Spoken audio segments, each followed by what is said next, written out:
Mesdames et messieurs, bonjour, j'espère que vous allez bien, j'espère que vous vous portez bien. Tout à l'heure, dans une précédente émission, on vous a annoncé les grandes lignes d'une nouvelle enquête vraiment explosive qui va paraître demain dans les colonnes du journal de dimanche concernant l'implication à très haut niveau, d'après ce que cette enquête va révéler, d'après les accusations inédites et les faits d'une gravité inédite et extrême qui seront révélés demain par cette nouvelle enquête du GDD, concernant l'implication de dirigeants de très haut niveau dans des opérations d'agression, de séquestration, d'enlèvement et des tentatives de porter atteinte à l'intégrité physique d'importants opposants ou d'opposants connus et réputés au régime algérien qui sont réfugiés à l'étranger. Alors, il ne s'agit pas de faire de la publicité.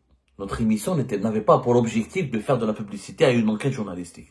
Notre émission a pour objectif d'informer de façon légitime l'opinion publique algérienne et française et franco-algérienne, on va dire, parce que ce sont des opérations, ce sont des faits qui sont déroulés essentiellement sur le territoire français et européen, des informations inédites qui seront révélées demain. C'est pas pour de la publicité parce que ce sont des informations d'intérêt public que les Algériens et les Français doivent connaître pour mieux se positionner et pour mieux appréhender les développements des événements complexes de la crise politique et diplomatique qui oppose la France à l'Algérie et l'Algérie à la France. Premièrement.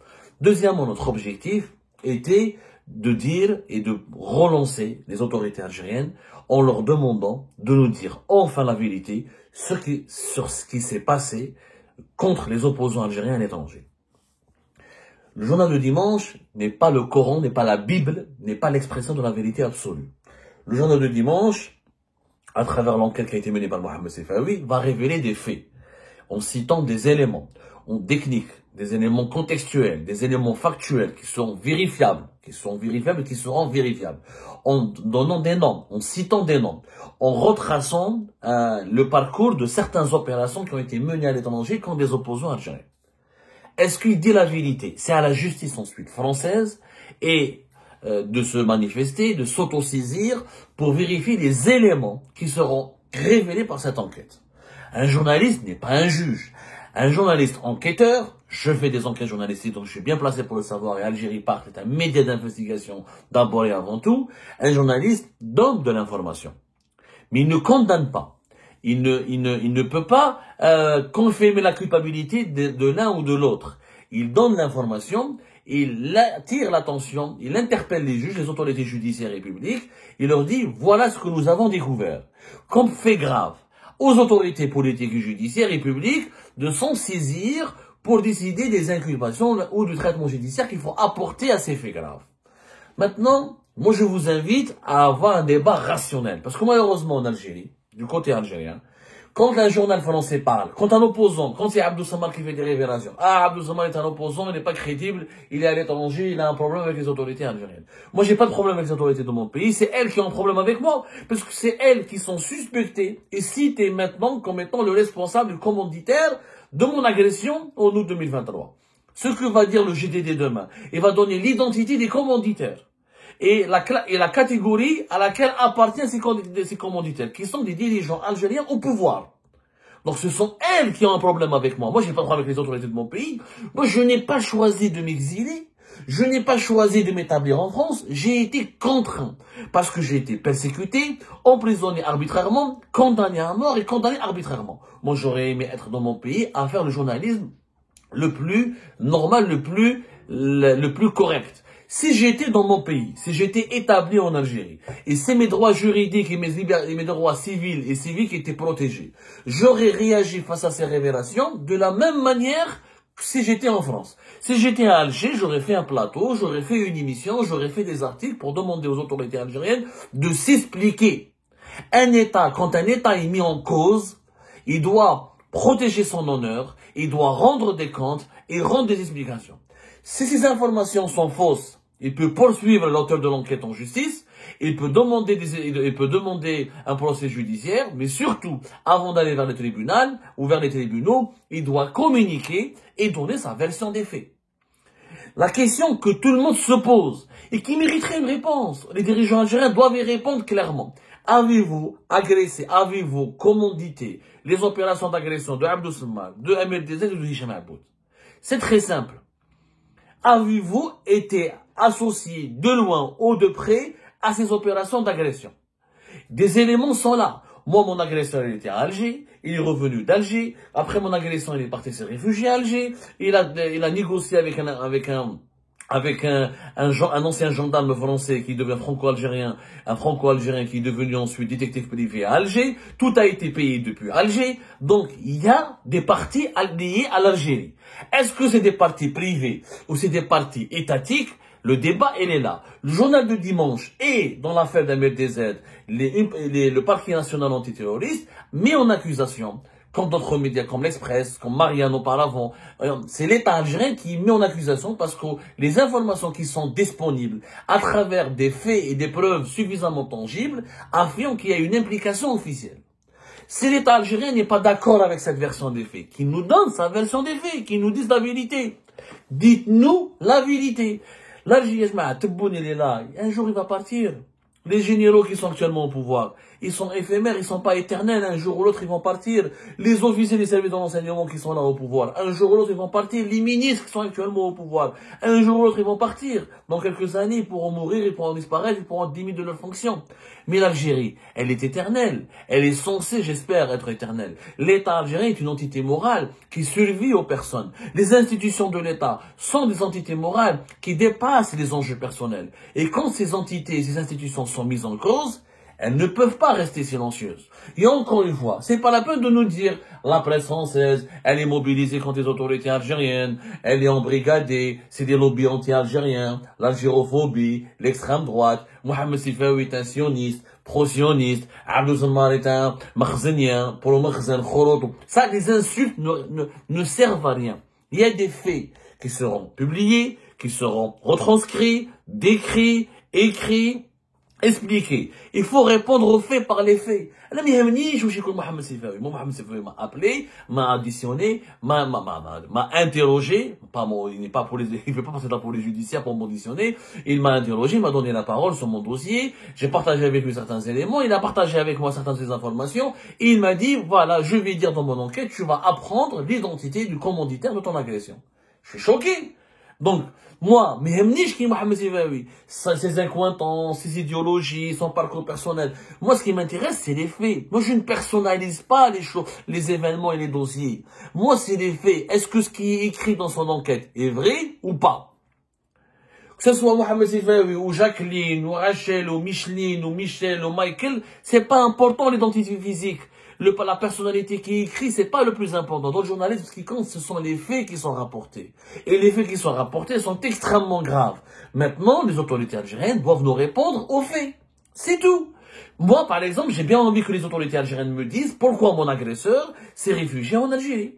Ils ont son nom, il est en prison, à Paris, dans une prison parisienne, son nom il est cité dans le dossier judiciaire, c'est un franco-algérien, il a la double nationalité, les services de sécurité français, ils ont retracé ses départs en Algérie, ses retours en Algérie, qu'est-ce qu'il fait en France, qu'est-ce qu'il a fait en Algérie, les autorités algériennes peuvent rapidement enquêter et nous dire, est-ce qu'ils sont liés? Est-ce qu'il est lié à un officiel algérien, oui ou pas? Est-ce qu'il est lié à Farid Benchir? Est-ce qu'il est lié au général Aral? Est-ce qu'il est lié à Mehana Djoubal? Est-ce qu'il est lié à quelqu'un? Est-ce qu'il est lié au PDG de Sonatrach? Ça, les autorités algériennes peuvent le faire. Et à partir du moment où ils ont l'identité du père, s'ils étaient honnêtes, puisqu'ils n'ont rien à se faire reprocher, puisque les autorités algériennes disent qu'on n'a rien à se faire reprocher, c'est des opérations de manipulation. Eh ben, enquêtez de votre côté. Vous avez quelqu'un qui a agressé avec une arme, dans un pays qui est franco-algérien, donc qui est algérien en partie, et qui était chez vous réfugié, qui était établi chez vous, et qui était caché en Algérie avant d'être arrêté par les services de sécurité. Pourquoi vous n'enquêtez pas avec lui? Vous pouvez enquêter, vous pouvez ouvrir une enquête, et envoyer les éléments à la justice française qui prouvent que vous êtes innocent.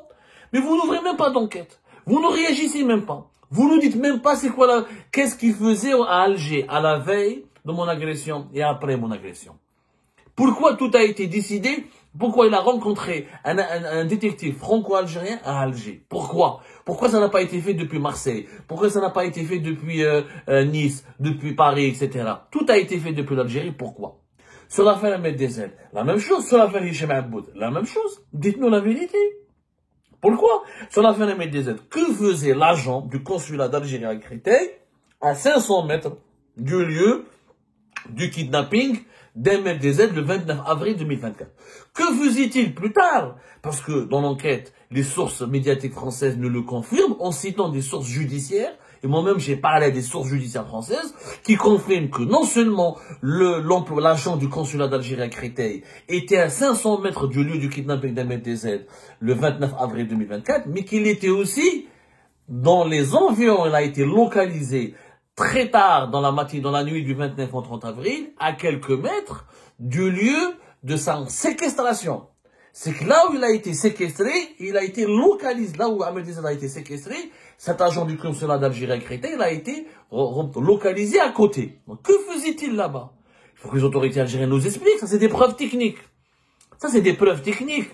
La localisation, c'est des preuves techniques. Comme mon agresseur se retrouvait en Algérie, qu'il a fait des va-et-vient entre Alger et Paris et Alger-Marseille la veille au lendemain de mon agression. C'est des preuves techniques. Tout a été retracé, les déplacements, les communications, etc.